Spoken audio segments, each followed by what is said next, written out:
Hey folks, we're back again. We're going to continue our development of the martial power system. We're going to be looking at Big B presents Glory of the Giants, Barbarian, Path of the Giant today. Give me a second here to check my signal, go through my spiel, and then we'll get up and running here. So checking signal here real quick. Mic check, Signal 1, 2, 3. quick. That sounds pretty loud and clear to me, y'all. Super. Let's see. So I will go through my intro spiel here real quick, and then we'll get to work. So, hey, my name is Phil Kearney. I create role-playing game supplements that I publish online. I've been focusing my attention on Dungeons and Dragons 5th edition for the past few years. There is a slew of links in the description down below to various works that I've created, including this spell point variant rule bundle that you can see the cover montage for that bundle kit here on screen currently. We'll replace that with a bunch of text and development tech and all that stuff here in a few minutes. But you can check out all the work that I've done online at no cost. Most of my work has a near 100% free preview so that you know what you're buying before you do. If you're a D&D enthusiast, check out the stuff. Most of it's DM and player usable. If you're an art enthusiast and you follow my stream because of the artwork that I do, there's probably about 150 different illustrations amongst those books that you can view in the preview PDFs. So you're welcome to check all that stuff out too if you want. But today we're focusing on game development for Dungeons and Dragons 5th edition. Best way to support the channel is to, you can follow me on Twitter at Phil Kearney. Otherwise, like, subscribe, hit the bell icon to get notifications of when I am active in the future. So also worth noting in the description here down below, there's a link to my Patreon that if you click through like we do here now, you can see, yeah, sure. Let's see, there's member posts. And no, that's not the one. Hold on. Home here. I think I have some, let's see, we're talking about 4 tiers of playtest content for the martial power system right here. You can click on that and it'll take you to this Google Doc that I've been using every session, which is here. When you click into it, it's a read-only document. I want to stay compliant with the DMsGuild.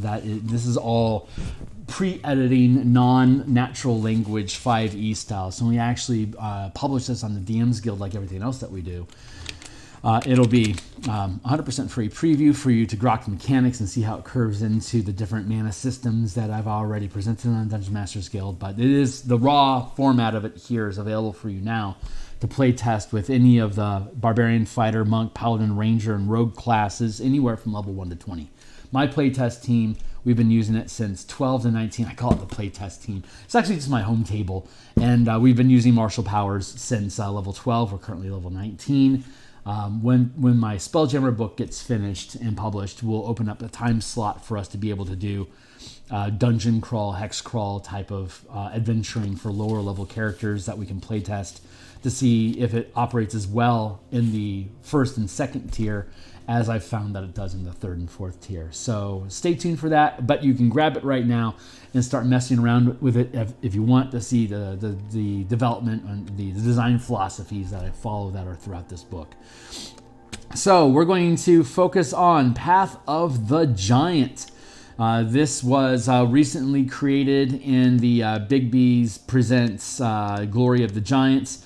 The idea here is that when you take this path as a barbarian, starting at 3rd level through 14th level, when you rage, you can grow in size and do size-themed or giant-themed stuff with your barbarian character. I'm going to start my timer here. I got a timer going. We're going to clock every 20 minutes. To make sure that we're keeping pace, we don't get caught up in any kind of little tangents. But as usual, we've peeled out the text from the actual class. Hey, Hornetico, it's good to see you, my guy. So we've peeled out the text for the Path of the Giant from Big B's book here into a plain text format. that we can pick up and drop into the features lists as needed. As always, if all of the features as presented in the raw are compliant with the design aesthetics that we have here in the Martial Power playtest content, we can just simply label it as no changes. Or if the entire class doesn't need any changes at all, then we can just list the entire class, no changes. But most of the classes need changes of some form or another. Then once we're finished reviewing and potentially translating the class features that already exist for the subclass, we'll then go into our power class. We'll go into the power list. Have about 140 different powers that we have in this playtest document that you can read along with as well, if you wish. Down here around page 25, I think. Hold on. Let's get down. Yeah, here we are in the list of martial powers on page... Nope, it's on page 38 now. This is a huge document. Wrote the 73 pages in this document so far, so it's going to be another monster. But so there's 140 different powers split between exploits, maneuvers, reactions, strikes, and sustained powers. And we're currently on, what is this, episode 72. So we've gone through numerous reiterations of this in the previous sessions, explaining the differences between exploits, maneuvers, reactions, strikes, and sustained powers. We'll touch on them briefly as we go through here.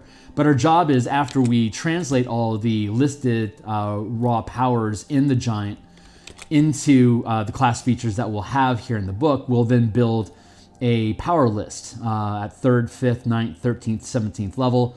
You'll gain 2 bonus powers that are thematically related to the subclass that we take, and then buff that out. So if you choose to take this path, much like any spellcasting subclass, you have a kit of powers that are already given to you that are not necessarily optimal, or things that you might prioritize when you're picking out your own powers, but they will be, like you can see here in our flow chart, or in our class progression chart, that regardless of which class you're playing or how you multi-class, you'll end up with 16 powers by 20th level that you just get to pick and choose yourself.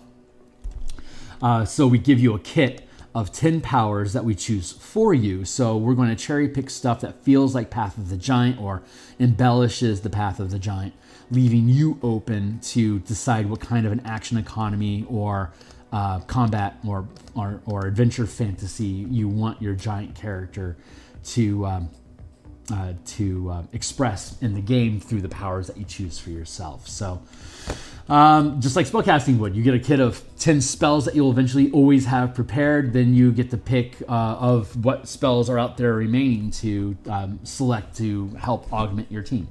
So that's just how D&D works. This shouldn't be anything new and surprising. It's just how the game works. So what we're going to do is we're going to go back up to here, and we're going to look at I'm going to set this here for the list of powers for when we get to it. I'm going to keep this this progression table available for us to have on hand for when we need to reference it. We have this separate this separate tab out here. And again, if you want to check out the playtest content in the Patreon link that I have down in the description, you can follow along with my cursor here on screen and tag along. So we're gonna get started now. So the let's see, giant power. So their 3rd level Path of the Giant feature. When you choose this path, you learn to speak, read, and write Giant or one other language of your choice if you already know Giant. Additionally, you learn either the Druidcraft or Thaumaturgy cantrip, your choice. Wisdom is the spellcasting ability for this spell. I don't see any reason to change Path of the Giant feature, so I'm going to leave that feature as it is, as what is it? Giant power. That is fine as is. It doesn't directly conflict with anything that is in the within this book, so there's no reason to make any changes. So I can, however, do that. So that's the first one, Path of the Giant. Giant power. So that one's okay. Let's go to Giant's Havoc. 3rd level, Path of the Giant feature. Your rages pull strength from the primal light of the giants, transforming you into a hulking force of destruction. While raging, you gain the following benefits. Crushing Hurl. You can make a successful ranged attack with a thrown weapon using strength. You can add your rage damage bonus to the attack's damage roll. There's nothing there that conflicts with what we've built so far. It can remain as is. And then Giant Stature. Your reach increases by 5 feet. And if you are smaller than large, you become large along with anything you are wearing. If this isn't enough room for you to become large, your size doesn't change. I also have no need to directly change that. It's not mechanically dense. It doesn't conflict with any of the stats or progressions that we have already. So we can just let Giant Havoc stand as it is. So I'm going to copy that. I do have things to say about these features though, but we're not there yet. So I'm just doing things in the order of operation. Giant Havoc. No changes are necessary. Elemental Cleaver, here we go. So 6th level, Path of the Giant class feature. Your bond with the with elemental might of giants and their ilk grows, and you learn to infuse weapons with primordial energy. When you enter your rage, you can infuse one weapon of your choice that you are holding with one of the following damage types: acid, cold, fire, thunder, or lightning. While you wield the infused weapon during your rage, the weapon's damage type changes to the chosen type. It deals an extra d6 damage of the chosen type when it hits, and it gains the thrown property with a normal range of 20 feet and a long range of 60 feet. If you throw the weapon, it reappears in your hand the instant after it hits or misses the target. The infused weapon's benefits are suppressed while a creature other than you wields it. While raging and holding the infused weapon, you can use a bonus action to change the infused weapon's current damage type to a different one from the above damage types. Most of this I like. We are going to, however, make one alteration. So let me drop this in here. It's called Elemental Cleaver.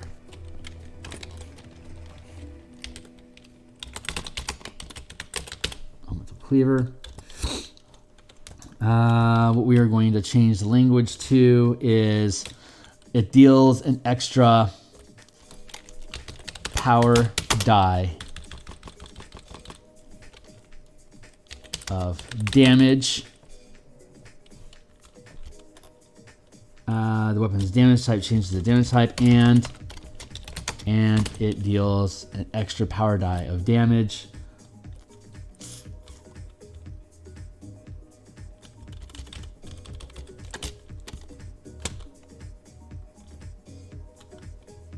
Let's see, during your rage, the weapon's type changes to the weapon's damage type changes to the chosen type, and it deals an extra power die of damage of the same type, the chosen type when it hits. I'll have to come through and clean up this language because I don't like how that reads. And it gains the thrown property. In addition, sorry, Watsy, I'm editing your text. In addition, the weapon gains the thrown property with a normal range of blah, blah, blah, the infused. Okay, great. So, and then while holding the infused weapon, you can use a bonus action to switch the damage type. Cool. So, what do? The only alteration here that we've actually made was you can choose, it deals an extra power die of damage of the chosen type when it hits. So, what are power dice? You'll know this from the other 70-some episodes before this, that as you progress in levels, you have a power die, which is oddly... Apparently my spacing's off on this shit for some reason. All right, so a power die is very similar to like a superiority die that the battle master would have, or an inspiration die that the bard has. It progresses as you gain levels. At first level, it starts off with a d6 because yes, you start gaining spells and mana and stuff at first level using this system. Thank you, 1D&D, for following my lead on that. It starts with a d6 and you're using half casting progression. So first level, first rank powers. 5th level, second rank powers. 9th level, 3rd rank powers. 13th level, 4th rank powers. 17th level, 5th rank powers. And then You start with a power die, which is a D6. It becomes a D8 at 9th level, and then it becomes a D10 at 17th level. So this power is allowing you to change the damage. This is very similar. Let's go take a gander real quick. Down at our strikes, we'll look at our elemental strike powers. Let's see. Strike, flaming strike, poison strike, thundering strike, tripping strike, stealing strike.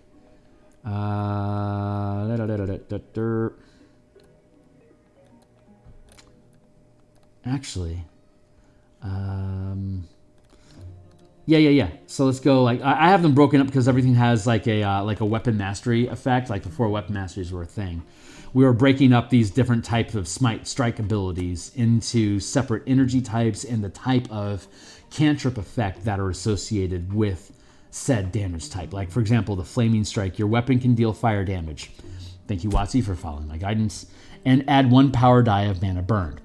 The creature is caught on fire, taking fire damage equal to your proficiency bonus each turn. The creature can attempt to end this effect at the end of each of its turns by succeeding a dexterity saving throw or spending an action to put out the fire. So there you go. Freezing strike. The weapon deals cold damage and adds 1 power die per mana burned. Additional cold damage. Burn means that you spend mana without any sustained effects. You can tap and sustain mana, but using both sustaining and burning mana is using mana. So you can't just say by using a spell point or using a point of mana you blank. It's more there's a separation between instant effects and sustained effects. You tap mana for sustained effects, and when you stop sustaining it, that's when your mana burns. If you use an instant power, the mana burns immediately. So that's just burn is a technical term that we have throughout the book series in the expanded mana system down below. Tapping and burning, which are Magic the Gathering terms, are used to express how mana is manipulated on your character. So like a psionic strike, your weapon deals force or psychic damage, and you add 1 power die to mana burn. Stuff like that. Shocking grasp. The thundering strike. Your weapon deals thunder damage and adds 1 power die per mana burned. The creature is pushed back from you in the direction of the target up to 10 feet away for each point of mana burned. So it has all these energy types that are related to the strike that you're using, and it deals additional damage based on how much mana you pump into it. If we go back to the master table, like if you are a 13th level character, up to 4th rank, that means you can also put up to 4 mana at once into, say, that particular strike. At 13th level, you're using a D8 power die. So if you were to, say, use Thundering Strike with 4 mana, you would deal 4d8 additional damage with your weapon attack. It would all be thunder damage. It can deal thunder damage. So it could just be like bludgeoning damage if you're hitting with a hammer if you want, but if you'd rather do thunder damage, you may. And so you would deal your weapon damage plus the extra 48 damage, and then in this instance, you would push the creature up to 40 feet away because you spent 4 mana doing so. If you didn't intend, like you might want the damage, but you don't need the distance. But if you need the distance, you have to spend the mana. So you have that toggly effect. You could deal the 48 extra damage, but only push them 15 feet if you want. Like maybe that would push them off of a ledge. CSC more. Up to you. Tactics. Enjoy. So looking back at the Elemental Cleaver feat, the Elemental Cleaver power feature, they're picking up the language. They're allowing you to choose acid, cold, fire, thunder, or lightning damage. It deals an extra power die of damage when you hit with that weapon as well. You can sustain that effect for free for as long as you are raging, and as a bonus action each turn, you can change what that weapon damage type is. So that's actually pretty handy. So I like that feature. I'm using it says it starts with a D6 that happens to coincide with the D6 that you'd be using at 6th level. It makes sense to me to have that be a power die, and we're going to see that show up again later in the feature. 20-minute mark. I'm going to take a sip of water, and then we're going to continue our conversation.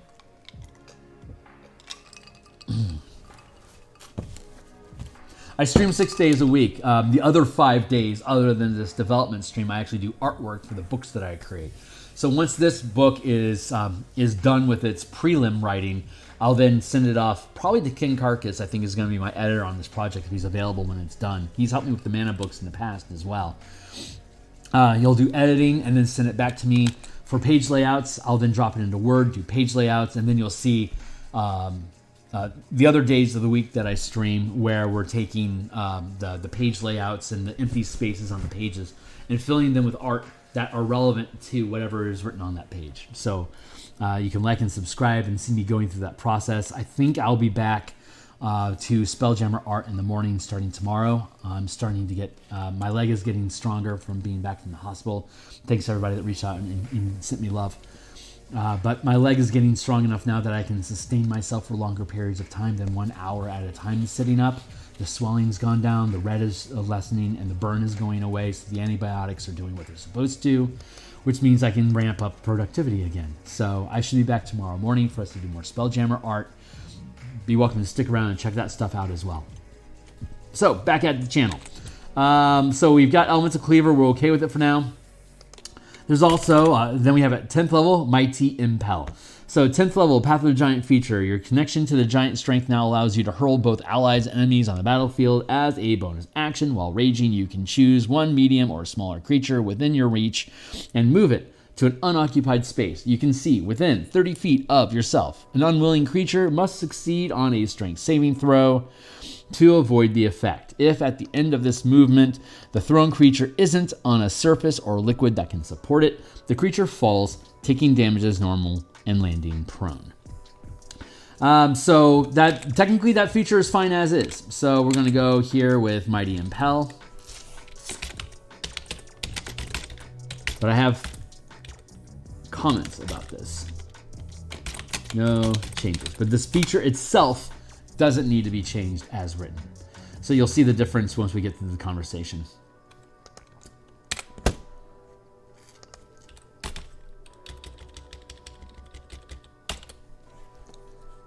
And then Demiurgic Collision. Demiurgic Colossus. 14th level Path of the Giant feature. The primordial powers of your rage intensifies. When you rage, your reach now increases by 10 feet.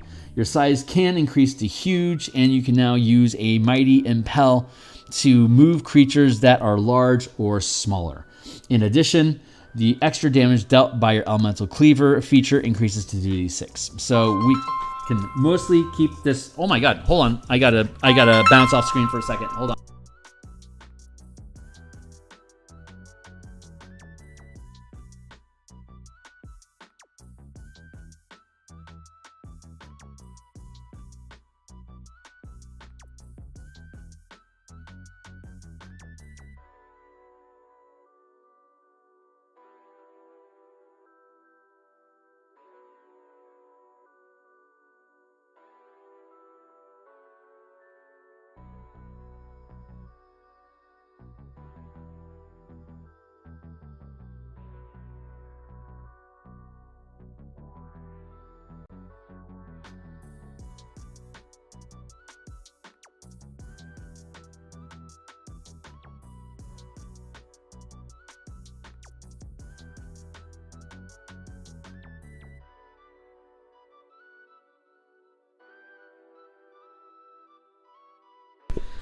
Sorry, got a call that I was expecting. I've got some backup medications that will help take care of my leg if by Friday it hasn't been healed. So that was actually an important call. I appreciate you guys giving me a moment of reprieve to do so. So, okay, great. So we're looking at the Demiurgic Colossus. I'm fine with everything on this feature except, hold on. Let's grab this. The only thing I want to change about this is the last class feature. So I'm going to pick this up, drop this here. Demiurgic Colossus. Demiurgic Colossus. Is that right? Okay, cool. So I'm fine with all this except we can get rid of this. In addition, the extra damage dealt by your Elemental Cleaver feature increases to 2d6. No, we're going to get rid of that. And we are because you are gaining power dice, it's not as strong initially. At 14th level, you're still using a D8, but by 17th level, it will be a D10. This isn't as strong. Hey, what's up? Doesn't Colossus only have one L? Maybe it does. According to... Let me...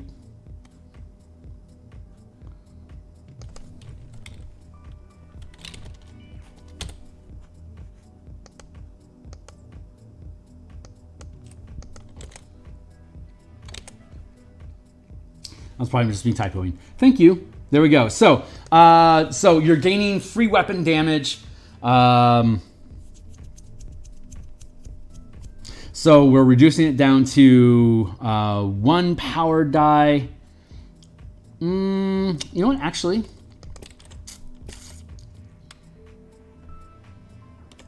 let's go back. I'm going to recant that real quick, and I'll show you why here in a few moments.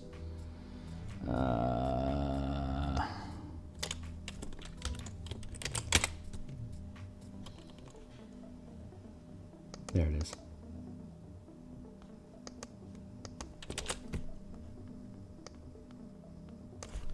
To 2 power dice. I'll be fine with that.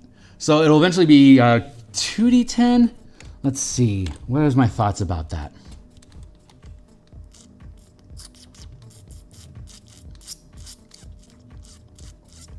Nope, I'm going to keep it. I'm going to keep it as 1 power die. My gut's telling me to keep it as 1. So that'll eventually become a D10 extra damage. It's currently a D8 extra damage. That doesn't sound super exciting considering what the Colossus has, but I think we'll be satisfied towards the end of this once we build out the power kit. So these are the base class features. So there's a couple comments here, and there's stuff to talk about. One, there's a lot of debate about the Mighty Impel feature, which throws something 30 feet. An unwilling creature must make a succeeded saving throw, blah, blah, blah, to avoid the effect. So the thought here is that if you're throwing something 30 feet, shouldn't they be taking falling damage? If you throw something against a wall or another creature, shouldn't it be taking shouldn't you be causing like crash or collision damage, right? And what's the thing about being able to throw somebody and have them be able to safely land? So what I like about Mighty Impel is that it allows you to do a cannonball special like Colossus and Wolverine from X-Men. I'm pretty sure that's what's inspiring this idea, that you can pick up and you can throw your friend and not deal them damage in the process, but still be able to alley-oop and toss them across the field. I like that, and I want that to stay. However, we do need to address the idea of tossing targets. So if we go into our book down here and we look at our mechanics, we're going to scroll up to mechanics. We have a couple different class feature. We have a couple different powers in here, namely the Thundering Strike, which we looked at already, which causes something to get pushed away from you in the direction that they are coming. And then there's also Shunt, which is a maneuver. Let's look at Shunt real quick. Shunt, creatures that are size large or smaller that you can choose. Creatures that are size large or smaller that you choose within 10 feet of you make a strength save and are pushed 10 feet per mana burn in the direction of your choice. So Shunt's actually pretty good because it deals... It can affect any creatures that are within 10 feet of you, and you can push them all in a direction of your choice, 10 feet per mana burn. It's a second rank power, so that means you're automatically going to burn 2 mana when you use this. So for 2 mana, anybody that's within 10 feet of you, you'll be able to basically push 20 feet in any direction, including up, which means that they can come back down. So we need to address movement issues. The Thundering Strike power. This is specifically worded so that your weapon can deal thunder damage, 1 power die per mana burn. The creature is pushed back from you in the direction of the target. So if something's within 5 feet of you, you can push them directly away from you relative to where they are. So if you need to reposition yourself during combat and then use Thundering Strike to push them in a specific direction, you can do that. If they're on the ground and you're on the ground too, that means you can't just automatically juggle and toss them into the air because this is only a one mana power.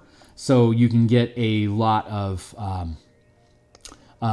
you get too much value from using Thundering Strike for only 1 mana to take somebody here and then to be able to pump them up into the air, to be able to do D6 damage on the way up, and then force them to do D6 damage on the way down as well. You do get to take advantage of specific positioning, like if you're on a bridge, you can punt them off of the bridge and then it'll take falling damage from the bridge. You can already do that with Repelling Blast from the Eldritch Blast invocation. So I needed to make sure we were paying particular attention to how much utility we gain out of a particular power. So Thundering Strike is only targeting 1 creature. It only triggers when you actually hit them. It's 10 feet in the direction that they are facing you. You push them that way by 10 feet. So we need to talk about collision rules. So let's go back up into the document here where we're talking specifically about the martial power mechanics. So we have taken this opportunity to spell specifically rules on forced movement, which we have a few, and we'll probably add more forced movement options in the game. So various powers such as Shunt, Maneuver, and Thundering Strike force the character to move as part of the effect. When a creature that is forced to move collides with an object or creature of equal size or larger during forced movement, any remaining movement ends and the target takes D6 falling damage per 10 feet moved before collision and is not prone at its current location. A creature that the target collides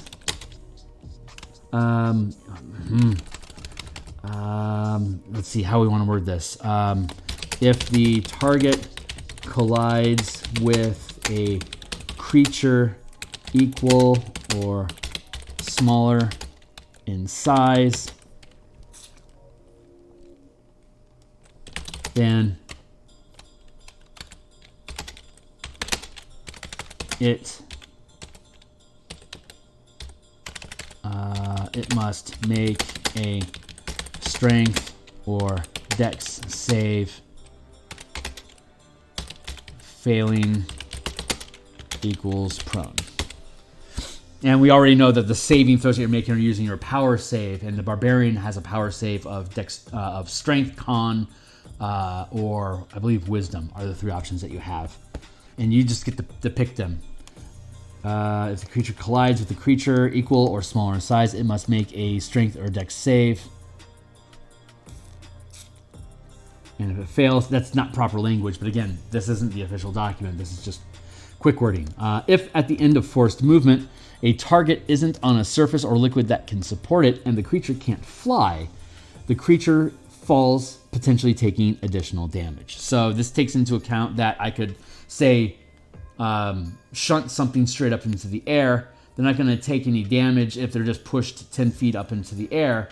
But while they're up there, if they fly, they also aren't going to fall down again. If they can't fly, they're going to drop. If I were to shunt you up and you hit the ceiling, that's like, say the ceiling is like 15 feet up, right? So then you get pushed 10 feet up to hit the ceiling. You'll take D6 falling damage from the ceiling. If you don't have hover, as per normal rules, if you don't have hover and you are not prone, then you are going to fall, in which case you would take another D6 points of falling damage. For 2d6 damage in this instance, that would be 2d6 damage that you're going to deal for the 2 mana you had to burn to shunt in the first place. So that maintains that point per power die of damage that we generally have throughout the system. 1 mana equals 1 power die of damage. So we're able to use forced movement rules and falling damage rules with the mechanics that we already have, including what we have in the Mighty Impel feature here to be able to work with forced movement. So using this Mighty Impel feature, you could grab and throw a creature, say 30 feet straight up.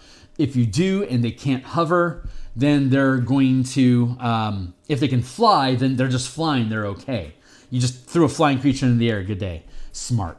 But if you throw them up, they hit a ceiling, then this forced movement applies to that. So they hit the ceiling, like say you threw them 20 feet up into a ceiling, then they'll take 2d6 falling damage for hitting the ceiling. If they can hover, they're okay. But if they can't hover and they then get knocked prone automatically. So that causes that flying creature that isn't able to hover to then fall the 20 feet, taking 46 damage in the process. So that's taking advantage of the type of mechanics that we expect to have from being able to push things around, slam them into a wall, slam them into the ceiling, push them off of the edge of a cliff, all those sort of things. But it also allows this giant specifically to pick up and gently hurl somebody so that they can land on their feet if you choose, so they don't have to take any damage. So this is allowing you to lean into, I want to damage stuff by having a basic general rule for how force damage works when you're forcing something to move. And it also allows you to eat your cake as well by retaining Mighty Impel. And of course, the Colossus feature, I don't care why I care now. This allows you to upgrade it so that you are able to throw huge. You're huge. You can then use this against large-sized creatures or smaller as well.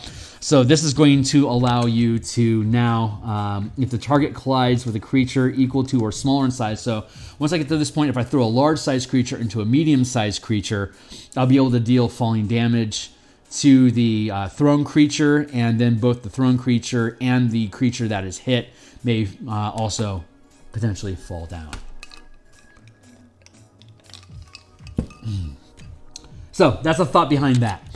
Let's see. Additional thoughts. There is debate out there about if I am larger, I should be able to automatically deal damage. I certainly respect that. The Giant's Havoc, the Giant Power and the Mighty, and the Colossus features. What is it? The Giant Stature and the Colossus features grant you size improvements for free, and they give you a damage upgrade to your weapon, which is a sort of offset to the increased size, but it doesn't fully address it.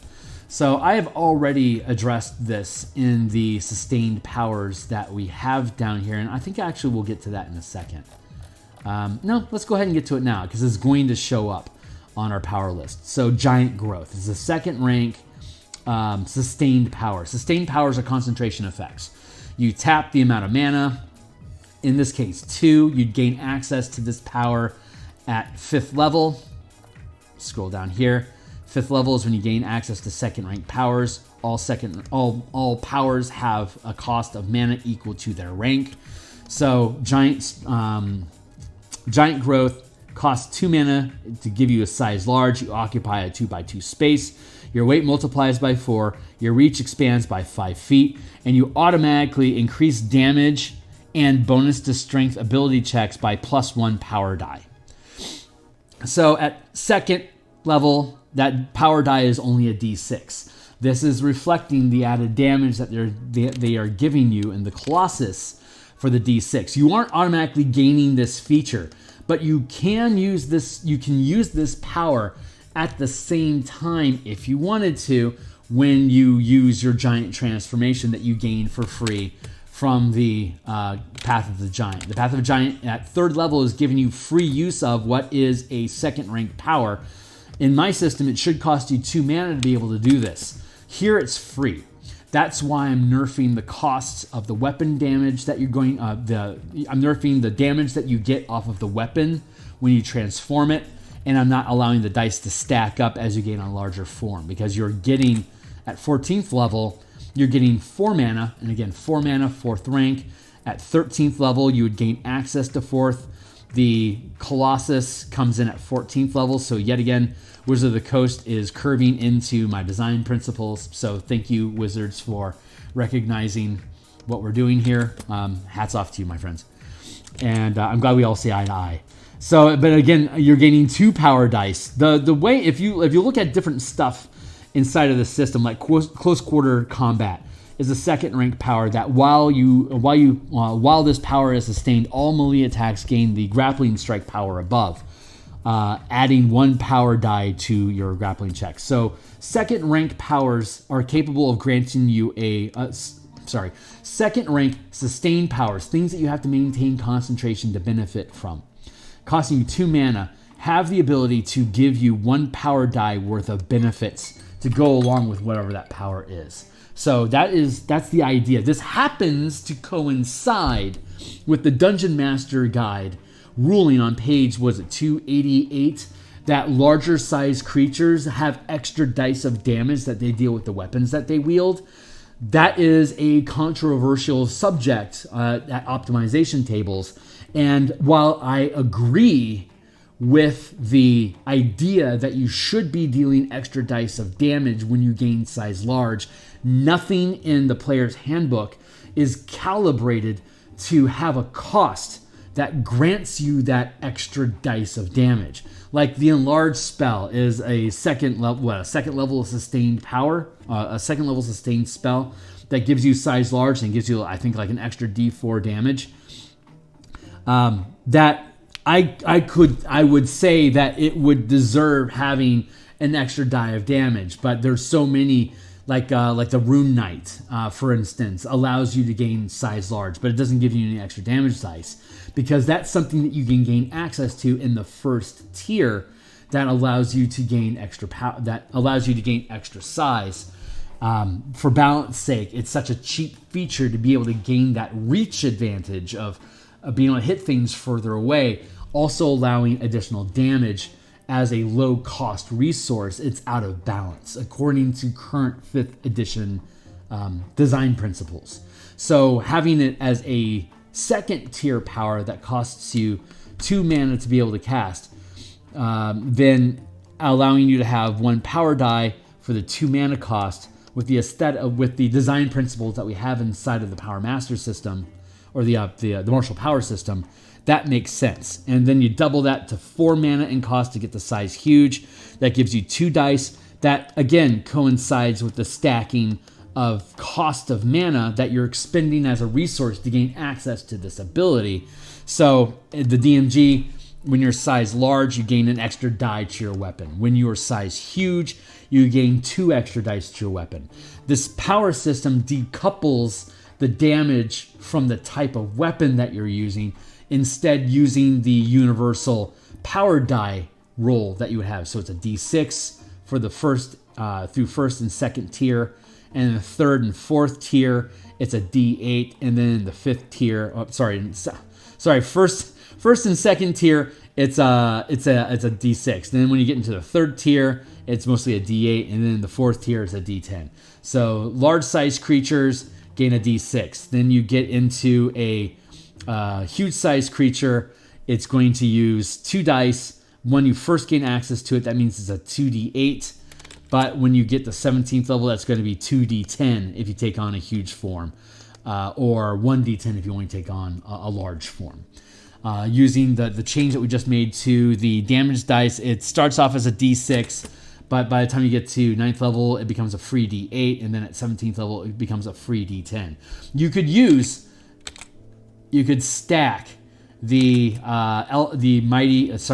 Demiurgic Colossus feature that we've just translated into giving you an extra D10 with your weapon, and then on top of that, if you wanted to gain extra damage, you could then sustain giant growth to gain 2 more damage. So you'd actually, using Demiurgic Colossus, you'd be doing an extra 3d10 at 17th level. At 14th level, it's an extra 3d8 damage every attack while you're sustaining giant growth. Furthermore, you don't necessarily need to use this while you're raging. Out of rage, outside of, if you don't want to rage, you can still sustain this and be able to gain giant growth anytime that you want. It's just going to cost you it's just going to cost you mana to do it.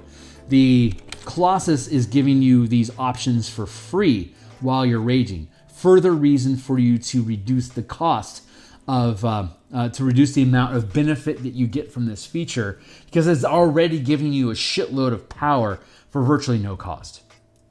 So that's the thought behind that, and you can debate me that if you want it, but I'd recommend that you read through the entire document first. It's already up there for you to review yourself. Read through the entire document, then loop it back around and see what it is that we're proposing here with Path of the Giant before you come at me, bro. I'd rather you come at me instead of with a hot take, with an informed take. Because if you have an honest argument that trumps this logic, I am open to looking at this. It's a playtest. drop me a note on Patreon. You don't have to be a patron to actually access this information.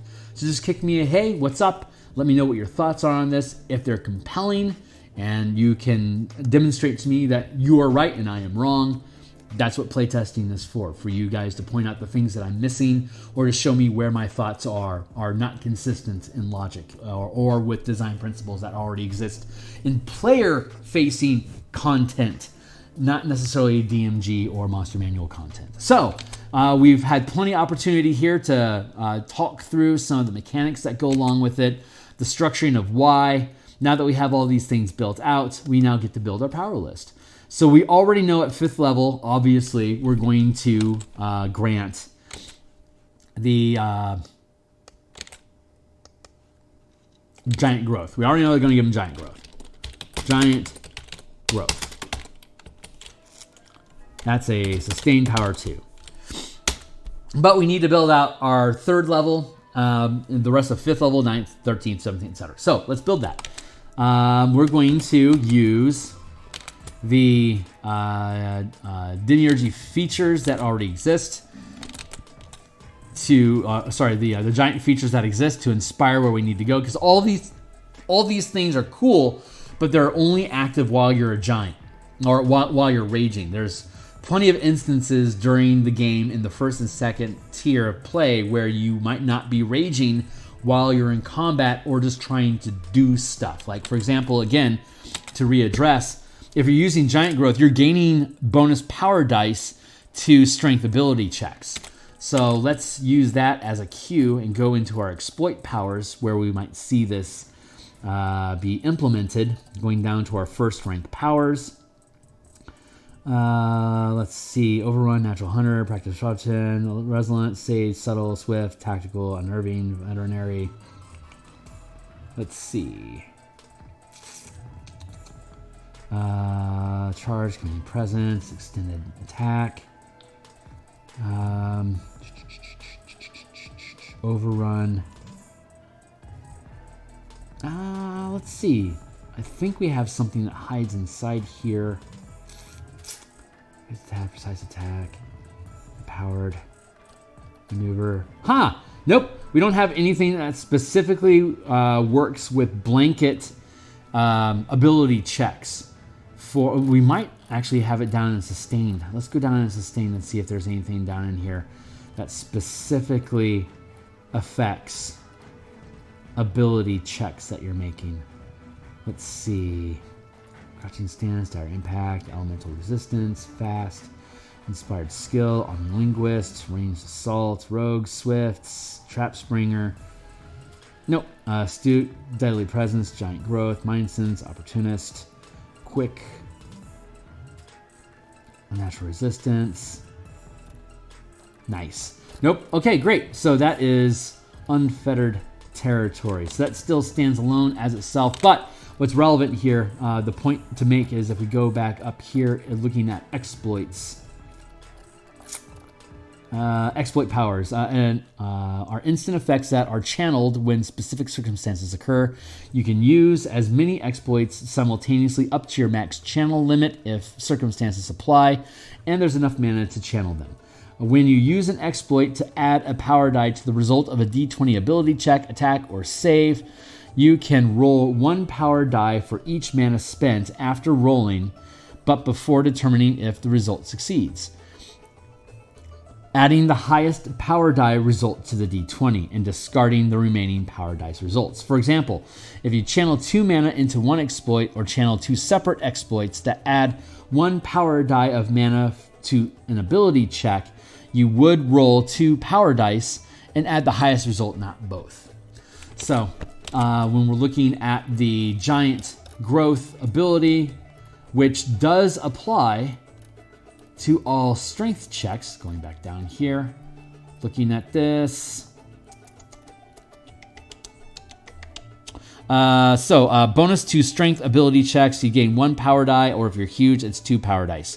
So say when you gain this, it's a d6. So while this is sustained, anytime you're making a strength ability check, you're adding 1 power die.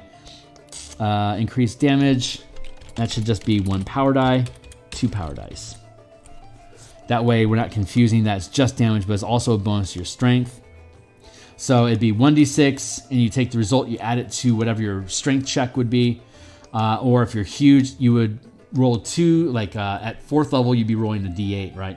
So it'd be 2d8, keep the best d8, and add that to your result. Once you get the 17th level, it'd be 2d10, or 1d10. 1d10, add the result, or if it's 2d10, take the best of the results, and add that to your strength ability check.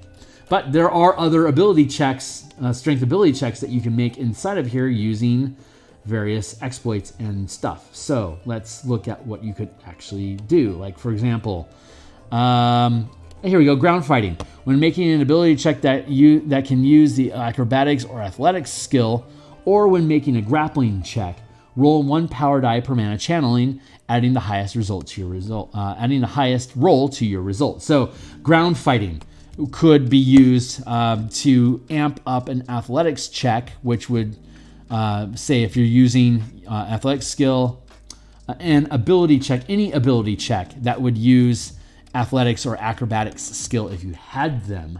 So like if you're trying to lift a boulder, your DM would allow athletics skill to apply. Whether you actually have the athletic skill or not, it could use it, which means that you would then be able to use that power die to add to your ability check. So if you take the ground fighting exploit for 1 mana and you already have the sustained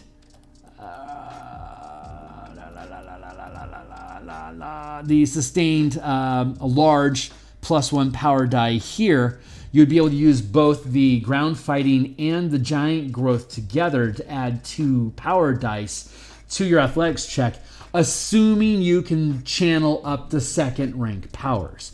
That you have that cap mana, which is the max rank that you can provide, which again progresses as a half casting. So at 9th level, you'd be able to channel up to 3 mana, which means like if you put 2 dice into ground fighting while you're sustaining giant growth, that would be 3d8 that you would be able to add, but you only keep the best of those d8 die rolls, and the extra 2 are cast aside. So like in that instance, you might not at all, like, and since the rule is that you can apply it after you make the roll, but before you know the result, like if you succeeded or not. If you rolled only, say, a 1 on your power die here as a giant, and like say your total result was like, say, 12, and then you rolled a +1 with your power die from the giant, that's going to give you then what I say, 12. Now you're at a 13, but you're pretty sure that you're going to need like a 16 or better. Then you'd be able to go up here and decide to toss in a point of mana. I'll get my extra d8, so then I'm going to chip in my extra d8, and that's going to allow me to roll that extra d8. And then, like, say if I roll at least a 4 or better, that's going to get me my 17, which I know is going to be able to hit that DC 16 or better that I believe that I need. And then the DM can confirm for me if I hit it or not. So this is allowing you to bid mana to up your die rolls before you actually know if it's a little bit of a gamble, because you don't necessarily know if you succeeded or not. But so much of this system just automatically allows you to do an effect that it's a balancing act to force you to be content with your, like, you could roll a d8. It's like, nah, I only got a 2 on that. I think I want another. Well, do you have another mana open for you to do that? It's like, yeah, I can channel up to 3 mana. I've only used 2 dice so far. Cool. Go ahead and chip in an extra die, but that's your cap. And if you rolled a 3 and you're not content with that, you could then roll another d8. And if that is better than the 3, you can get rid of the 3, replace it with the 8, and you're going to use that instead. So it respects the bounded accuracy cap, that you're only going to be able to make use of 1 die at a time, to be able, just like you can't benefit from multiple inspiration dice at once. You can only use, you're only using 1 of these exploit dice at once to be able to affect your ability checks, your saving throws, your attack rolls. So by ramping extra die, you're within your normal curve of ability, increasing the odds of a high die roll, but you're not just adding and adding and adding more dice, so you end up with like a result of 50 something. It just, bounded accuracy is something that we maintain inside of this document, and all the power dice that we have accelerate at a lower pace than, like, say the Bardic Inspiration die goes from D6, D8, D10, and caps at a D12. Well, we're only capping that at D10, for instance. So it has those. It's always staying within curve and less than other classes that have specialized abilities that allow them to do more. So this is trying to stay inside of that curve. It gives you a lot of flexibility, but not quite as specialized results as a class that has those hardwired into their capabilities, if that makes sense. So, hey, we're building the kit here, so let's keep at it. So actually ground fighting makes a shitload of sense for a giant, and I actually like that a lot. So we're going to go ahead and we can grab ground fighting. But my general rule about powers at 3rd level is that you don't have enough mana to do a lot with it. At 3rd level, you only have 3. You're a martial. You gain martial progression as a barbarian, which means you only have 3 mana for a long rest. The barbarian has a feature that lets you, whenever you spend short rest die to gain back hit points, you can also, for each hit die spent, you can regain 1 point of martial power, 1 martial point as well. So a third level barbarian has 3 hit dice. You have 3 martial points through the long rest, but if during the day you spend a short rest and you burn all 3 of your hit dice, you can get back up to 3 mana as well to refresh your pool. A ranger, paladin, artificers, they use the hybrid progression points. I might change that name, but at 20th level they have up to 40 mana, and that's the same as what we have in the revised mana system that we have on the DMsGuild. This actually tracks really well with what half-casters actually get out of the player's handbook. It just calibrates the spell points to equal the level of power, the level of spell, or the rank of power that you're using, instead of using the intentionally difficult to keep in mind math of the Dungeon Master's Guide spell point conversion. I strongly suspect it's clumsy on purpose, and it's trying to put a thumb on the scale for using stuff at the 1st and 2nd tier without taking into consideration the 3rd and 4th tier. Just as a quick tangent, using the spell point system in the Dungeon Master's optional rule, a 1st level spell costs 2 spell points to cast. A 2nd level spell costs 3 points to cast.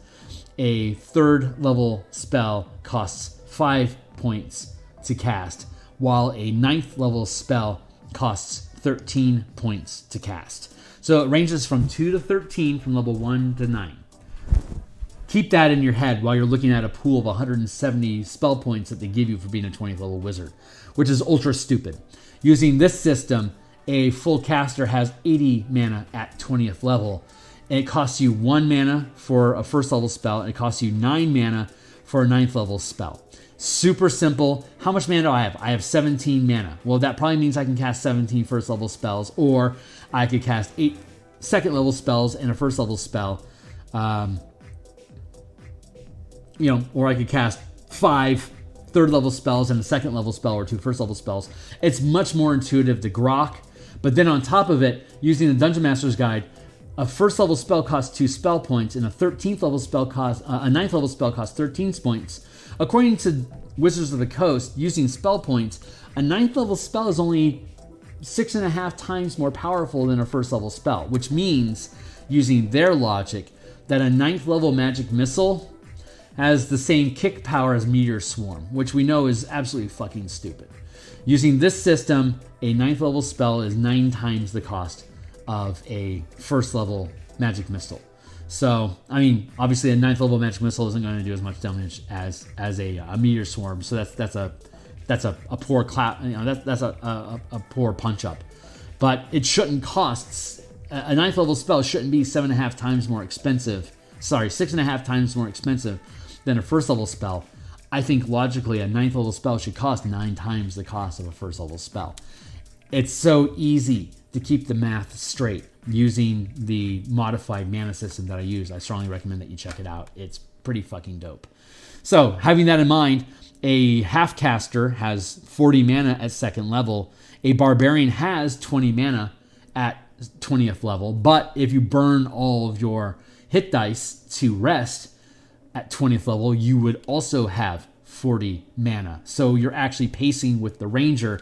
It just forces you to eat your hit dice resource. We also have a modification here that we see being implemented in 1D&D as well, that when you take a long rest, you get all of your hit dice back, not just half of them. So that is, again, a great improvement. I'm glad to see in the playtest. I hope that somehow survives to their errata hardcover that's going to cost you $60. So $60 errata, folks. Get ready for it.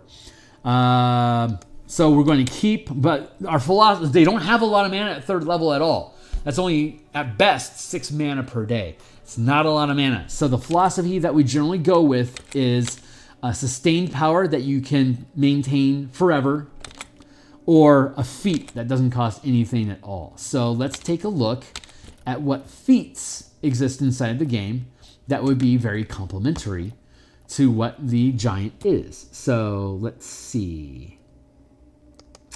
Chef, not so much. Crossbow expert, not really. Dual wielding, no.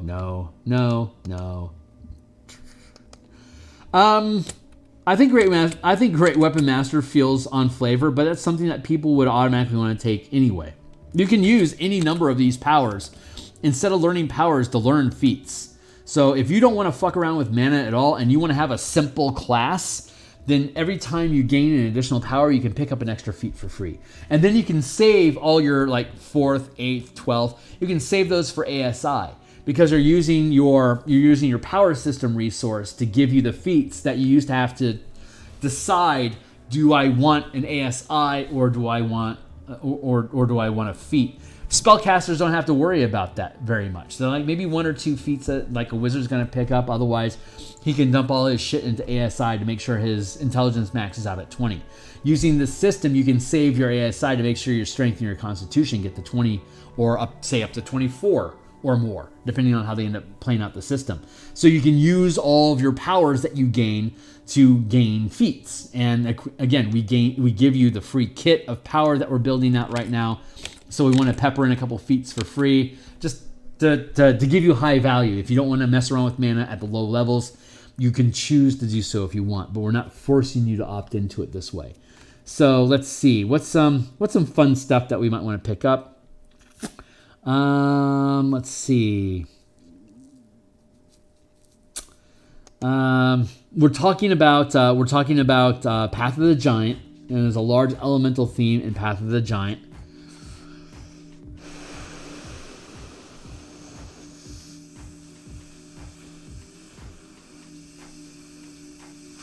Let's look at what Savage Attacker is, because I don't remember.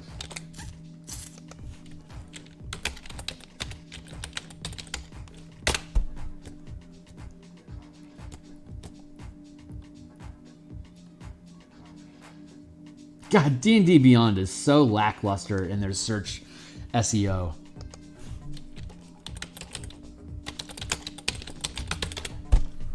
I'm a subscriber. I'm not a subscriber, but I have plenty of books I own through D&D Beyond. And I use it all the time, yet it remains like the 7th, 8th thing in organic results in Google searches. That's pretty, in my opinion, they're not spending enough money on their own SEO. Once per turn, when you roll damage for a melee weapon attack, you can re-roll the damage dice and use either total. Yeah, I think that's a freaking great feat to give a giant, considering that we're talking about like them dealing extra damage. How did that work? Was that once per round?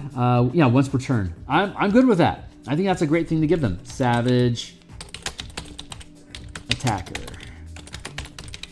Feat, comma. And is there another feat that we want from this list? Fighter Initiate is something that we grant, which gives you access to... You know what? I'm questioning if we should leave Fighter Initiate in there.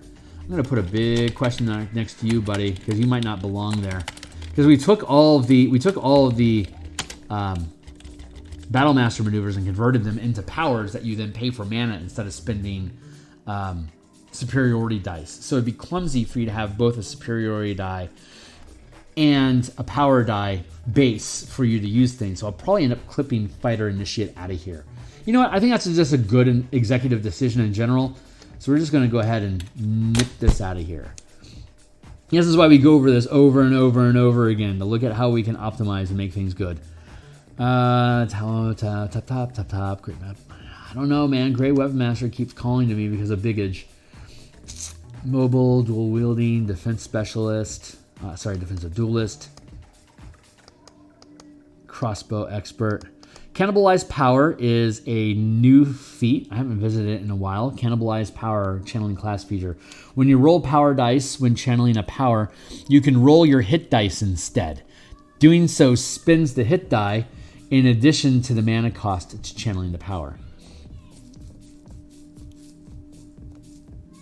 Boy, I am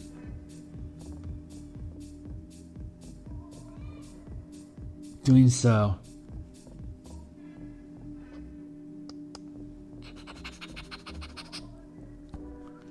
Jeez, I am sorely tempted to refund the cost of the mana that you used while cannibalizing. God, that would be really fun. That would end up making cannibalizing. Well, I don't know, man. I don't know if that would be an automatic go-to or not. I think that's actually worthy of some playtesting to look at that. Before, I was just you spend like 1 point of mana. You would, like, at first level, you'd spend 1 point of mana to increase your attack, but a barbarian uses a d12 hit die, so you could then spin that hit die. So instead of rolling a d6, you could roll a d12. That's huge. It's costing you your hit die, though, and you can't get any healing out of it. And the barbarian specifically, when using a hit die to regain hit points during a short rest, also gets mana back. So you're really chewing on them. But God, having that be a feat, just like as an opt-in feat that you'd be able to pick up, I think, geez, I feel like granting them, granting mana for free in addition to the mana cost. Doing so spins the hit die in addition to the mana cost. God, I really want to make that hit die replace the cost of the mana, but that starts to get wonky. In addition, doing so spins the hit die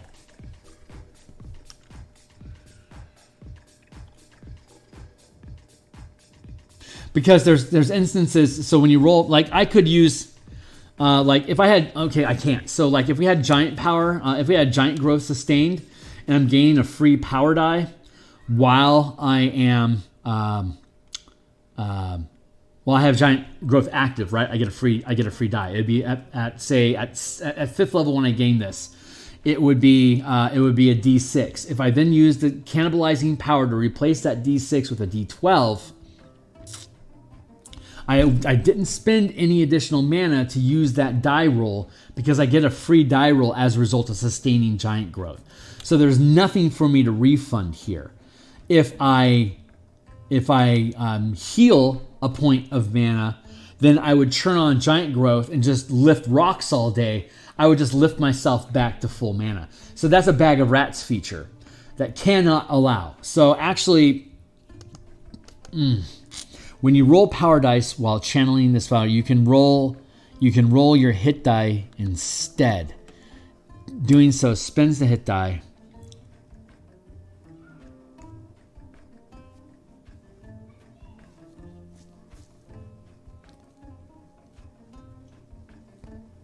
When you roll power dice while channeling a power, you can roll your hit dice.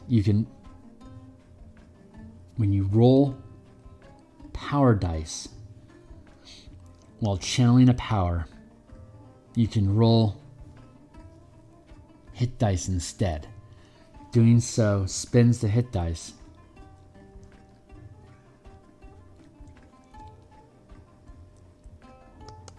You can replace any number of power dice with your hit dice.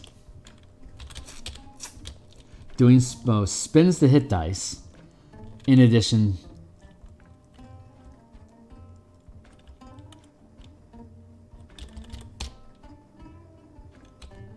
and I don't have to make mention of that because there are instances where you would use this and which you would not.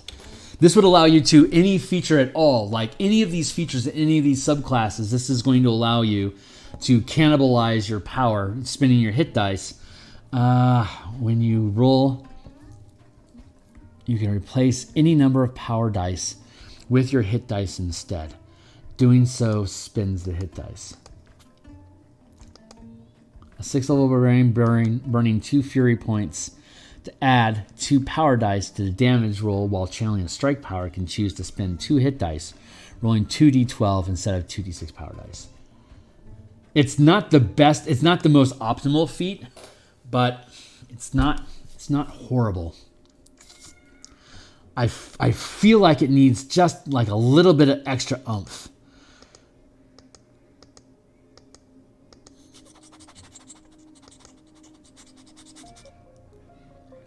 Whew, man, I've got ideas, but I'm not going to play with. I'm going to let them. I'm going to keep them to my chest for now. I've got ideas that I've been thinking about in general about refunding mana on dice rolls. Okay, so here's the general idea of it. If you can only channel first rank powers, and if you roll a 1 on your die roll when you're using a power die, you would be able to refund that point of mana. If at 17th level your max channel limit is 5. And you're rolling a d10 on your power die. If you roll 5 or below on that power die result, you get to refund that point of mana when you spend it. That's the general idea of it, which I fucking love. As far as it's kind of like a psionic die that they have in the player's handbook, but it's using the idea of gaining levels. Like if you multi-class, right? You can't. No, that's not a good example. I like that idea, but there's so many caveats. There's so many instances here where you're gaining dice that don't cost you any direct mana, that it doesn't make sense that you would be able to refund your mana spent, unless it was like if you spent mana to gain the power die.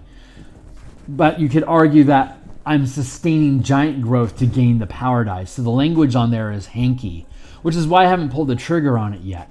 But there's a design space there that I like. Doing so spins the hit dice. If this is used to channel an exploit or strike power, you can refund the mana. Yeah, see, I'm not feeling it here. Like as a feat, that's ridiculous.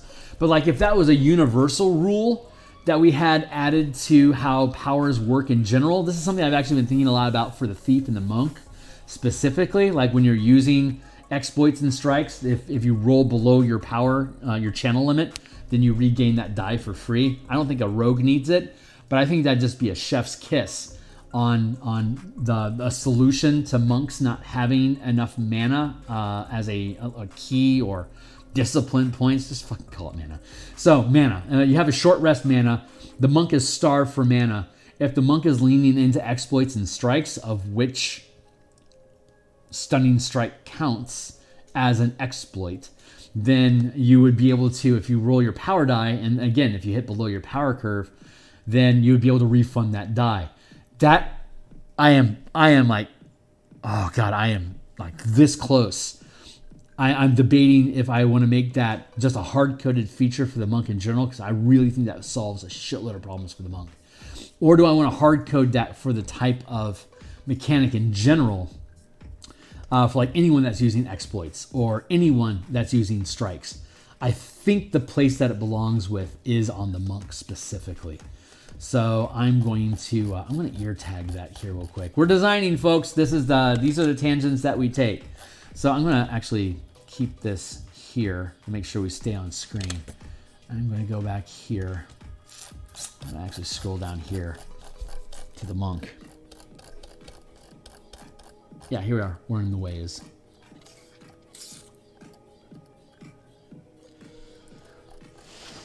I like that idea. I fucking like it a lot. I'm hoping someone's going to be willing to play test a monk with me so we can see if this is effective. Like, does it feel good?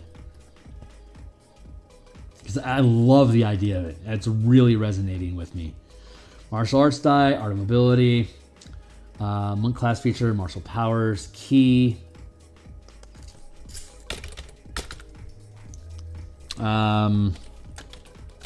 To be determined. When using exploit or strike power any when channeling an exploit or strike power that gains a power die per mana burned, if the result of the power die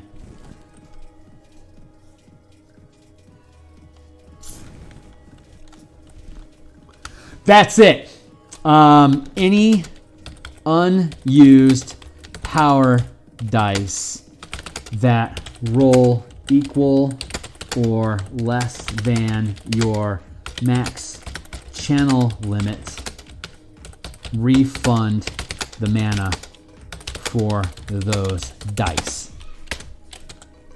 For example, if a 9th level monk burns 3 mana to channel a strike power, any unused dice. Use all your dice in a strike power. So any power dice that roll equal to or less than your max channel, refund the mana for those dice. For example, if a 9th level monk burns 3 mana to channel a strike power, rolling a 1, 3, and 7. Yeah, that's right.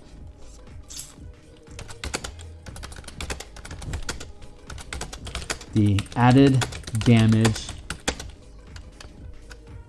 the total damage added to the attack is 10, and 2 points of mana are refunded.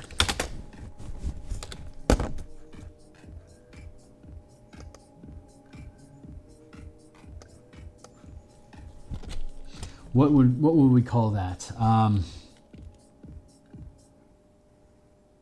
What would we call that? If anyone has a good name for that, shout out in the chat, in the comments down below. Hit me on Discord. What should we call this? But I fucking love that. I think that makes the monk super fucking dope. Like you can use your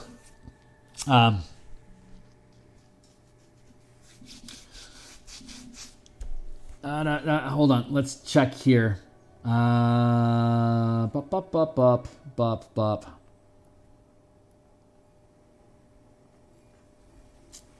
When using much powers, a stunning strike is considered to be a first rank strike power, dealing an additional damage equal to the number of ki burned. Otherwise, the feature remains as written in the player's handbook. So, yeah, it's a special. We made it a strike power that deals an extra die of damage to give it extra love, whether they succeed the save or not.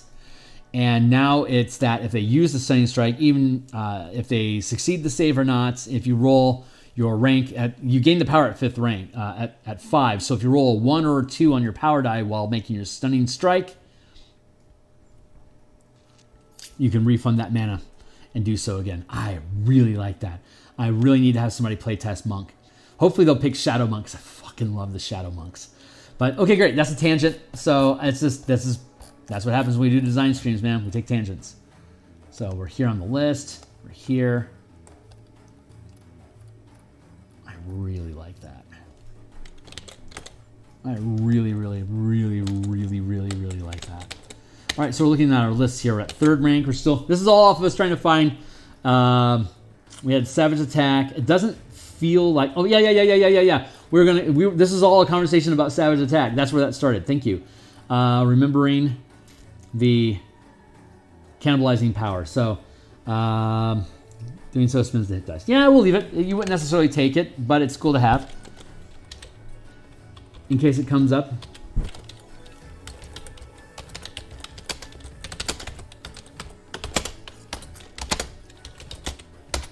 There. 5th rank. Giant growth. Sustained power 2. That's appropriate. Let's take a look at There's nothing. There's no feats in here that are just jumping out at me as screaming giant. So I'm going to skip past all that stuff. Let's go back into our... Thank you.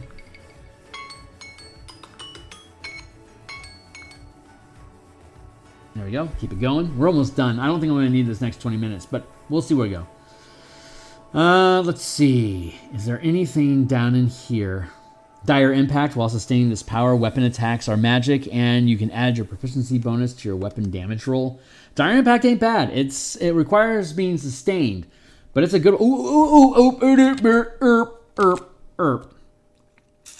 Elemental resistance. When you channel this power, choose one type of damage: acid, cold, fire, lightning, or thunder.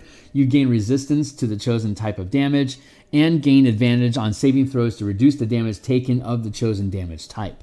You can channel this power more than once simultaneously, choosing a different type of damage with each channeling. So normally you only get BPS as your resistance while you're raging. Elemental resistance is very on theme with what giants are in the Big B's book. So I think that's a really freaking great choice. So let's go with elemental resistance.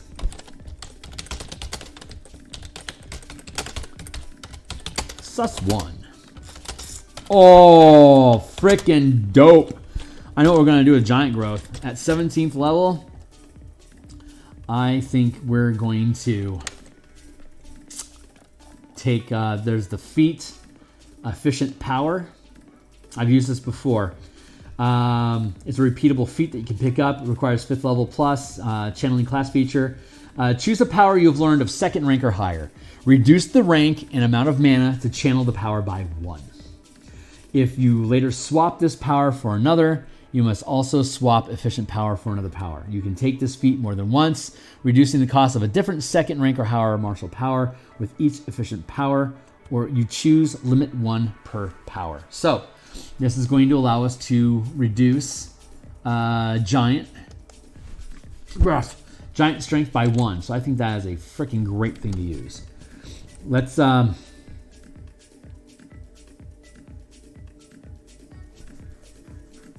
it doesn't affect huge.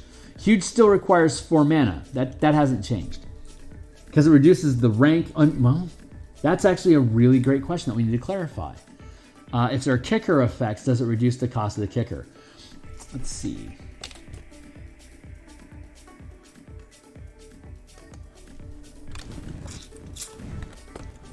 Reduce the rank and amount of mana to channel the power by 1.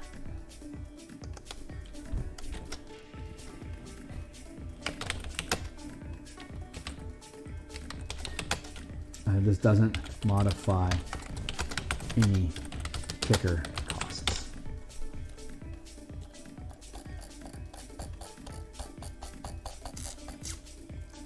We now have to go up into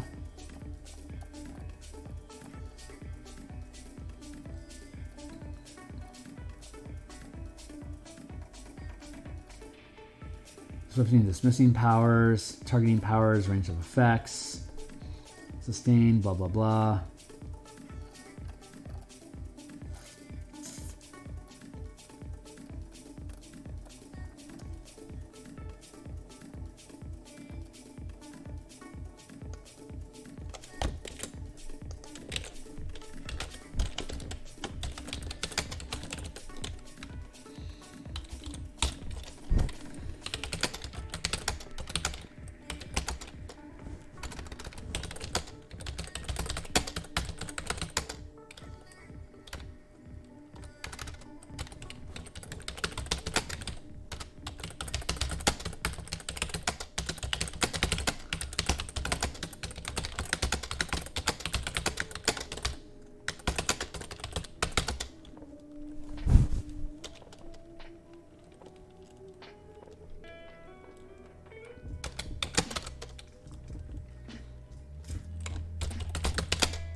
In the powers description. Kicker costs cannot be reduced unless a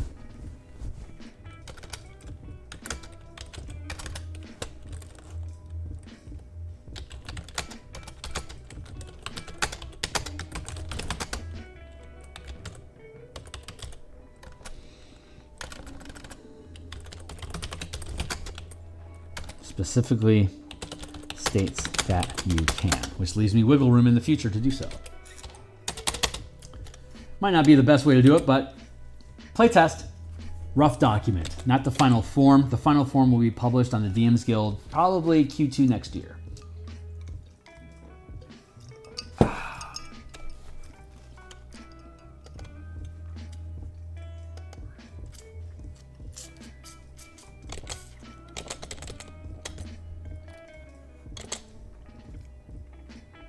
Let's see, what are we doing? Ah, yeah. Okay, so we're looking at,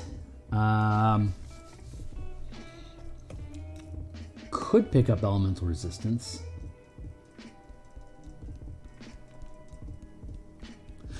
We can save if we run out of cool stuff, we can always put efficient power in there at any time. So, 9th level, let's look at 3rd rank things. We haven't picked out any strikes yet. So I think it's time for us to do that. Let's see.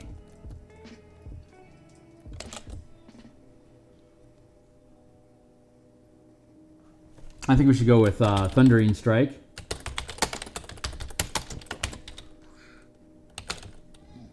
Because that punts people, and it's super cool. No, we are not specifically having to adhere to third level equals 1st rank powers, 5th level equals 2nd rank powers, 9th level equals 3rd rank powers. We're picking up powers that are thematic to the character, that become affordable and flavorful for the level that they're gained at. So we could be picking up 1st rank powers way up here at 17th level if it makes sense that they would be able to gain that ability at that level. And you can choose your own kit, like you get your 16 powers that you can learn. So if I know that I'm going to get giant growth at 5th level, I could take, well, I mean, that's when you can first gain access to it. But like for instance, Thundering Strike comes in at 9th level. If I know that Thundering Strike is going to come in at 9th level, I could choose Thundering Strike at any point from 1st to 8th level. And I can change all my powers known every time I gain a level. So I can swap out my entire kit. At every time I gain a level, I can completely swap out my kit. So at 9th level, I know I'm going to get Thundering Strike, which means that I don't have to pay for Thundering Strike anymore. I can free up that known power because it becomes a default known power, and now I can go back and I can pick something different that I had my eye on that wasn't enough incentive for me to purchase at the time because I really wanted Thundering Strike. Thundering Strike is really good. I mean, it's really, really good. So it's worth taking at any time, but it's appropriate for us to take this into effect because Crushing Hurl. Oh no, wait. It's when does that come into effect?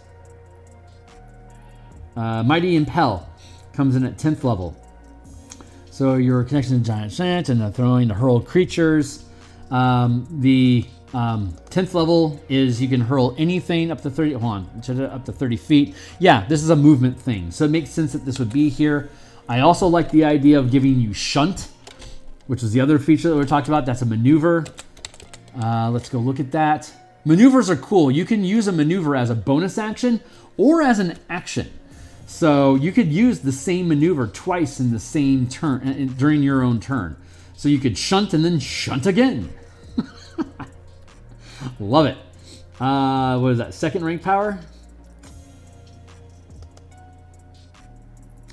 Lift is basically like lift. Choose a creature up to large size within 30 feet. If it fails its wisdom check, it lifts 5 feet off the ground and remains suspended. It's like levitation.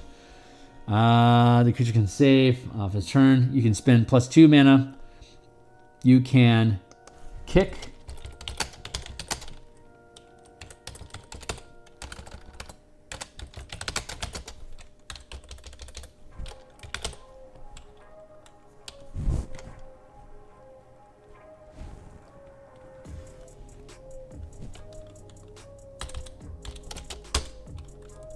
Target a huge sized creature. That's not very giant-y. That's more telekinetic psychic type stuff, but I like that we now have this language that you can kick this power by spending 4 mana instead.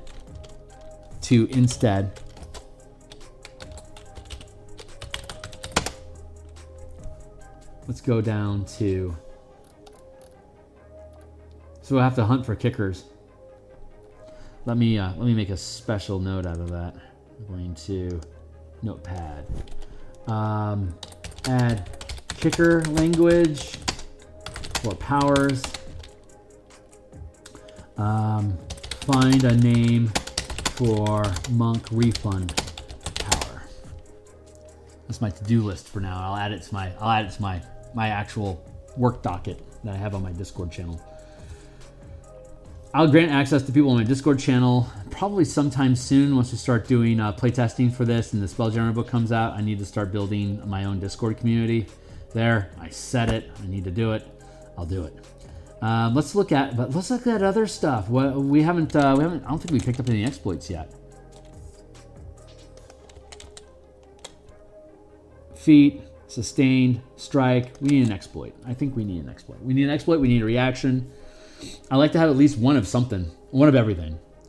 Let's see.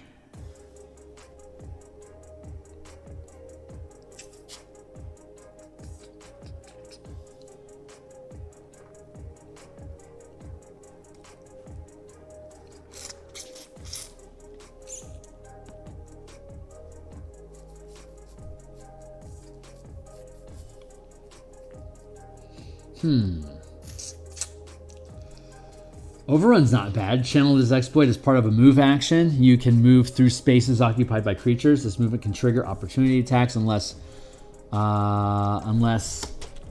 you kick this power, burning 3 or more mana.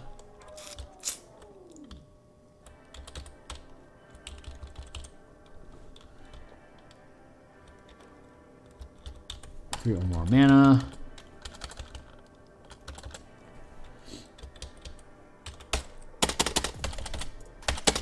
Creatures move through this way take 1 power die of force damage for each mana burned.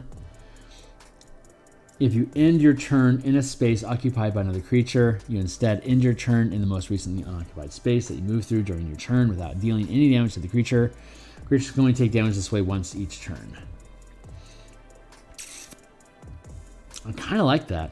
I think it's on point for. It's kind of giant-y. It's more mounted. It's more mounted combatant.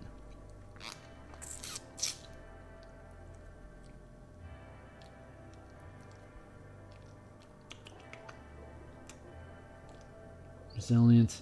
When making a saving throw, you can roll 1 power die of mana channeled, adding the highest result to. Roll to your result. Nah.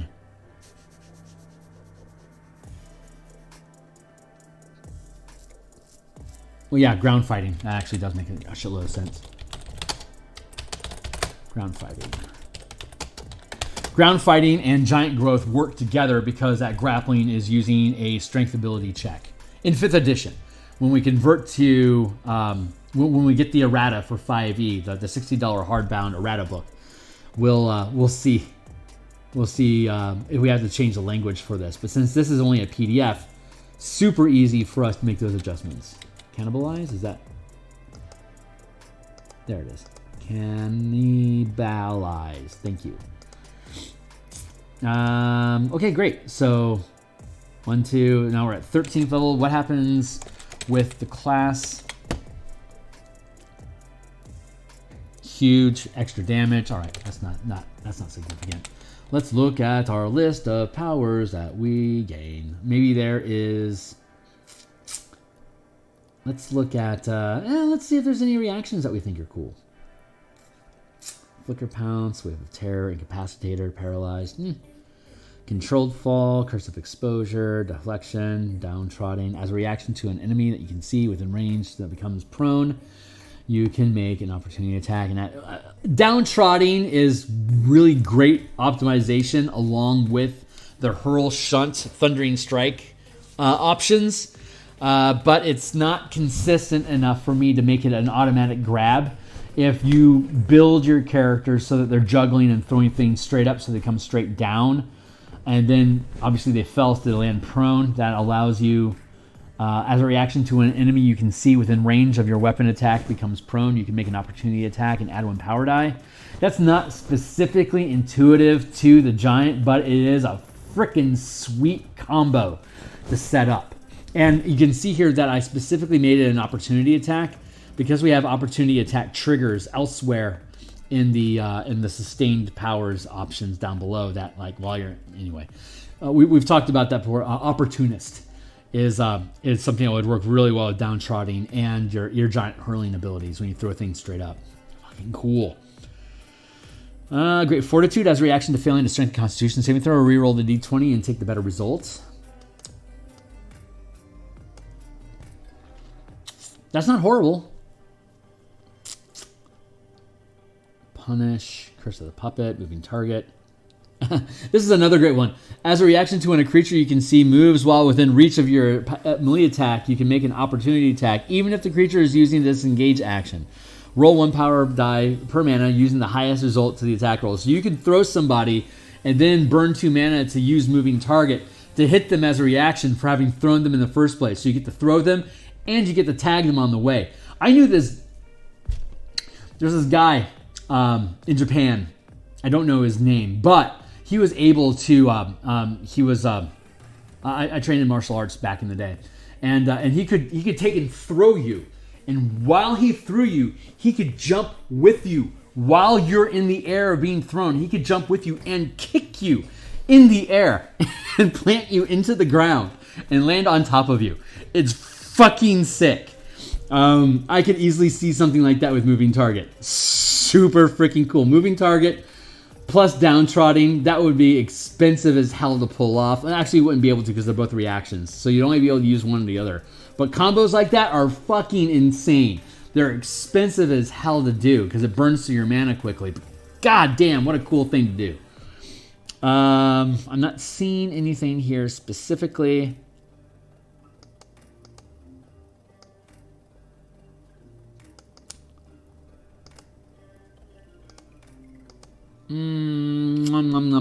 Grappling strike is a good one. Your weapon damage increases by 1 power die per mana burned, and you can grapple a creature up to 2 sizes larger than you with the weapon, adding the highest power die result to your grappling ability check. The grapple ends when you choose to, or attack another target with the grappling weapon. If you are incapacitated, or the grappled creature breaks free with a successful strength or dexterity save. What did we add already?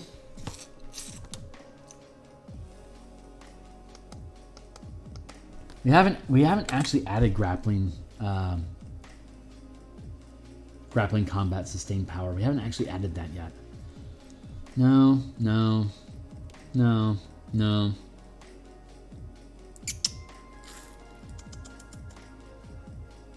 Strikes. Let's go back down to reactions real quick just to take a look. Nope, I'm not really feeling any of those. So let's go back into sustained powers to see if I have to dip into stuff. Like if I have to start going off flavor, then I'll go off flavor. But for now,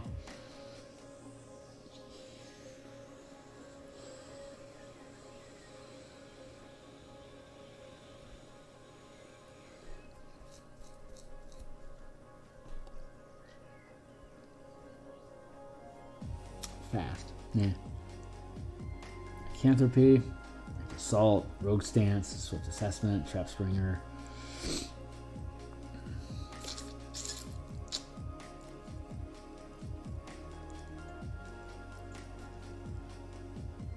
Sturdy.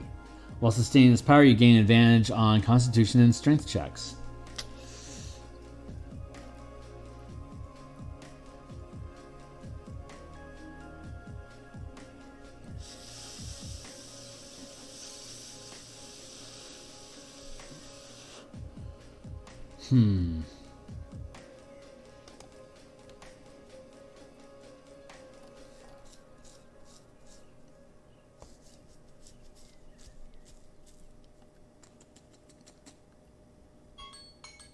Thank you.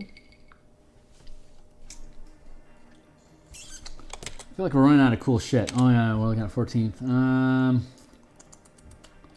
Yeah, let's go back to strikes. When in doubt, go to strikes. Delusional strike, bursting strike, restraining strike, provoking strike.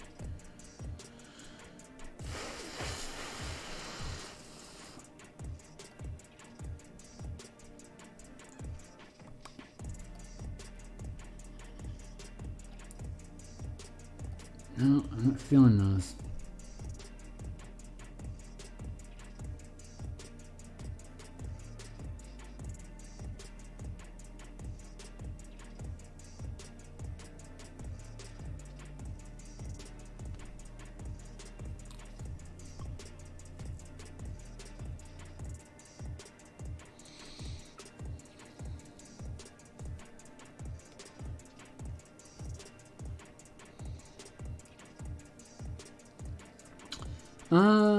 Great for actually great for I'm good with great fortitude. I think it makes sense. Great XP. What is that? Second rank exploit? That's the first rank. So great fortitude as a reaction to failing a strength or constitution saving throw. Re-roll the d20 and take the better result.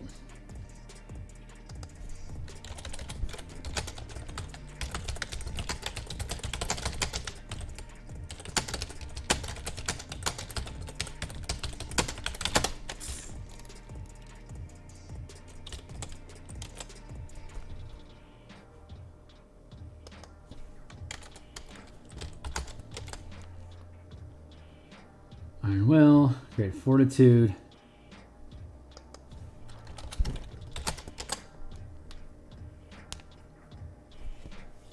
Yeah, I'm good with that.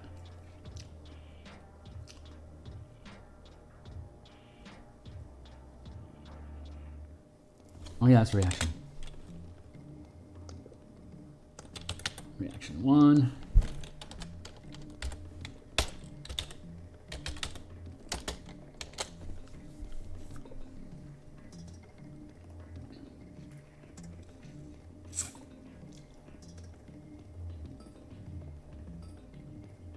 Did we take shunt yet?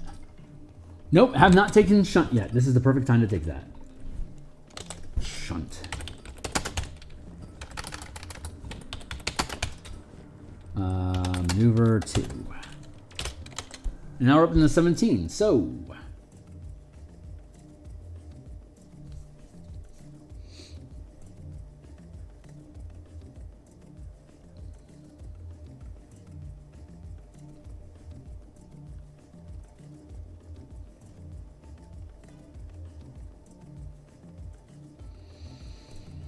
I can take efficient power.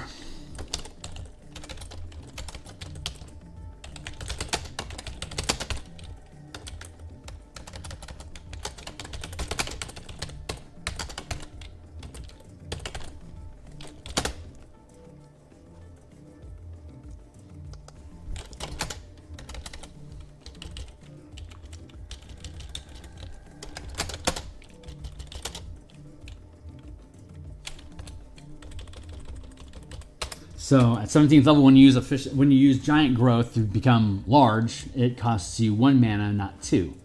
So that is a great capstone option to put in. Is there anything else in here?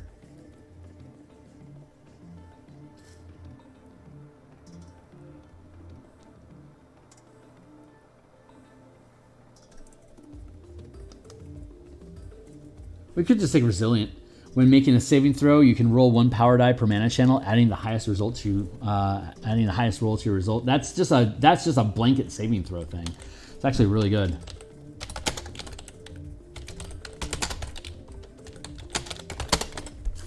But is there something better that we could take? If there is, we will.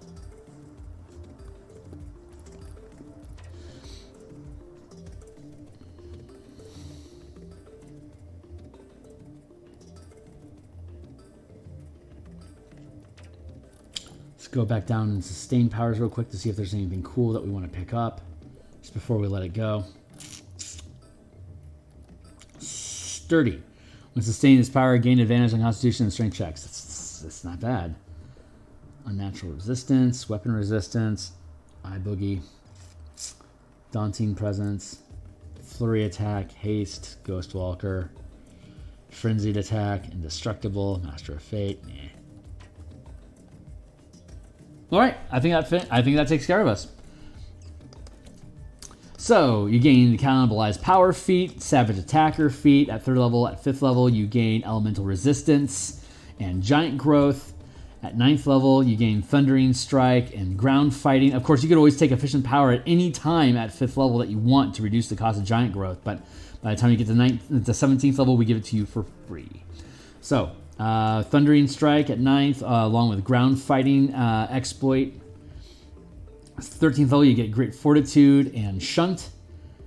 And at 17th level, you get efficient power for reduce the cost of giant growth and the resilient exploit to improve your saving throw results.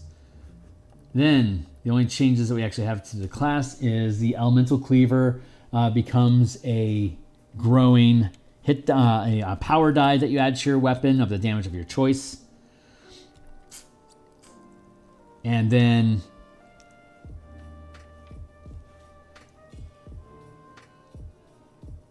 money impel creature larger size, and then we got rid of the modified elemental cleaver option.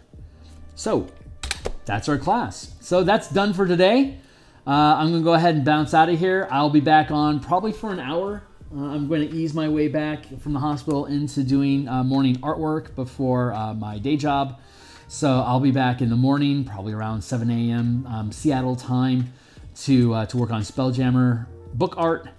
When we come back next week to do more martial powers, we are going to work on the Path of Wild Magic, and I've got a lot of really fucking cool ideas for Wild Magic. I am really looking forward to playing with Path of Wild Magic. Probably more of anything else.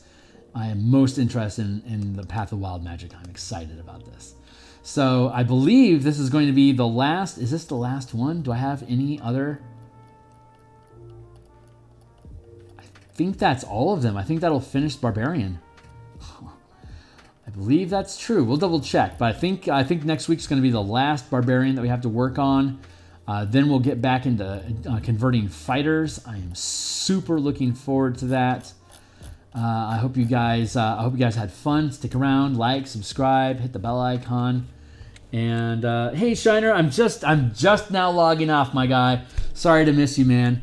But I had a great freaking time here. We've been active for almost 2 hours. It's time for me to go lay down for a little bit, and I'm really looking forward to next time. I'll be back tomorrow morning for more Spelljammer art.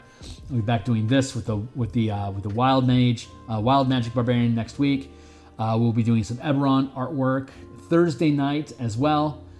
And good. I'm glad to hear it, man. Thanks a lot for being here. Thanks to anyone that's checking this stuff out. I really appreciate your interest. So I'll see you guys on the other side. Thanks a lot. Catch you later. Bye.